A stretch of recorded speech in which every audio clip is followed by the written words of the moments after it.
Okay, here we have another polynomial function. It's of degree 4. Okay, so that means we're going to have 4 zeros. We're going to have up to 4 x-intercepts. It just depends on if those zeros are real. Now, you are given 2 factors, which means if I use synthetic division with x minus 4 and with x plus 2, I'll be left with something that's quadratic, and I can always solve those guys. Now, part A says to write this function as a product of linear factors, which tells me this guy should factor. That means we should have all zeros being real, and if they're all real, that means we should have 4 x-intercepts. Let's see if that's true. So, as we've already shown before, we're going to do synthetic division a couple of times. Remember, whenever you have 2 factors that are given, you don't want to go back to the original function after you've done synthetic division once. You make it smaller to be from degree 4 to degree 3, and then using that smaller guy, you do synthetic division to turn that cubic into something that's quadratic. So k, it's x to the 4, 3, 2, 1, and then the constant term. Alright, so my k value, let's start here with x minus 4. So that k value is positive 4. And your coefficients, we have 6, negative 13, negative 61, 38, and 120. Now, I'm saying that x minus 4 is a factor. And by saying that x minus 4 is a factor, I'm saying that 4 is a 0, which means here at the end, you better have a remainder of 0, or else somebody did something wrong. Either it was you or it was me. Now, if I do something wrong, I'm just going to make a new video and you'll never know. So, bring down the 6. And we go through that whole process of multiplying and adding. So, multiply times 4 is 24. Add, and we get 11. Multiply times 4, and we get 44. Combine these guys, that's negative 17. Multiply times 4, we get negative 68. These guys combine to give me a negative 30. Multiply times 4, and we get negative 120. And thank goodness there's a remainder of 0, right? So you should feel pretty good. On the right track, things are looking up for us. Now, we do synthetic division a second time, but we don't go back to the original. We're going to take this quotient that we got from the last round of synthetic division, and now we're going to use our k value from the factor x plus 2, so that means I'm going to use negative 2. And again, it's supposed to be a factor, which means my remainder is supposed to be 0. So just use that as a check. If things are not working out right and you're not getting a 0, check your signs, check to make sure that you're adding correctly. Alright, so let's bring down the 6. Multiply times the k, which is negative 2, so we get negative 12. Add these guys, and that's negative 1. Times negative 2 is positive 2. These combine to give me negative 15. Multiply times negative 2 is 30. And we get a remainder of 0. Perfect, right? That's exactly what we were supposed to have. And from here, we are now going to look at having 6x squared minus x minus 15, and imagine that we're setting this equal to 0 so that we can answer the rest of the questions. Find all zeros, find all the factors, find all of the intercepts. Alright, so let's see. There's this expectation that things are going to factor, so I bet I can factor this guy. In fact, let's do the AC method off to the side. So off to the side here, a times c, so that's 6 times 15 is 90. Okay, and let's see if we can find those factors of 90 that will subtract to get that coefficient of 1. Well, it shouldn't take too much time to come up with the factors 9 and 10. Okay, so using the 9 and 10, we can split up that middle term. So we have 6x squared.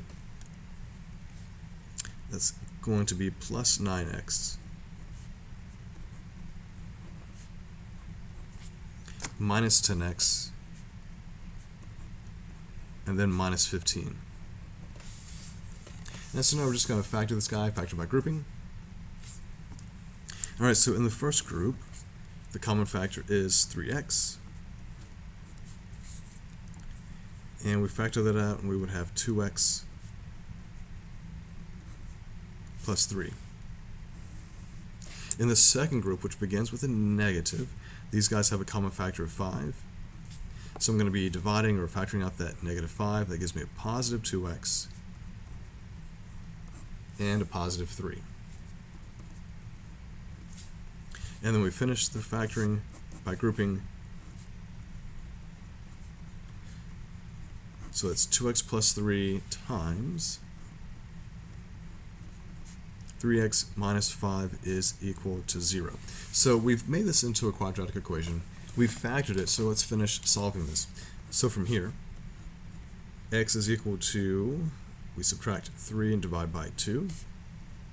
Or from here, to get x by itself, you would add 5 and divide by 3. So part of the question was finding all of the zeros. Well, here's 4, negative 2, and we found the last 2 zeros right here. So let's use all of this information to answer all of the questions. So part A.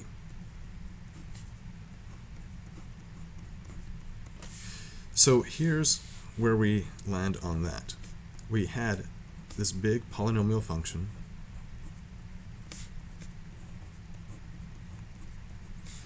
and with this polynomial function we were given 2 factors. And here's what we did. We took those 2 factors. Those 2 factors were x minus 4 and x plus 2. We did synthetic division with those, and we landed here. And we saw how this guy is a quadratic factors to be this.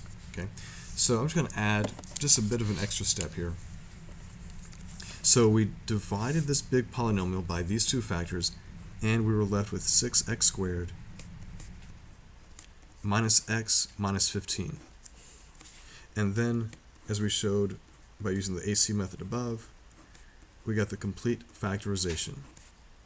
So this part right here factored as 2x plus 3 and 3x minus 5. So that's the answer to part A. That's the complete factorization. Now, you don't need to write these first 2 pieces right here if you understand that these are the 3 factors. It's just that a lot of times students forget that this doesn't, well, you have to do a little bit of work to go from the 0 back to the factor. The factor is 2x plus 3. Okay, so remember the factors with the 2 factors that you were given, and that's the complete factorization. Part B says to find all zeros. So the zeros, well, those guys we already talked about. We used 4 and we used negative 2 with synthetic division. From factoring and the zero factor theorem, we came up with negative 3/2 and positive 5/3. Okay, each one with their corresponding factors you can see right here. Now for your intercepts. Again, since all of these zeros were real, each one gives you an x-intercept. So 4, 0, negative 2, 0, negative 3/2, 0, and 5/3, 0. And don't forget your y-intercept. All of these guys are going to have a y-intercept. So that's 0, comma, look here. If that's 0, he's gone, gone, gone, gone, and you have 120 left over. All right, so there you go. The complete factorization, the zeros, and the intercepts. So make sure on a test or the homework that you list these guys the right way.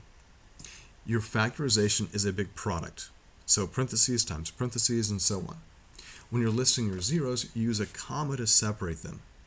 When you list intercepts, You also use a comma to separate them, but remember that intercepts are ordered pairs. So you can't say the x-intercepts are 4, -2, and so on. It's 4, 0, -2, 0, and so on. Okay?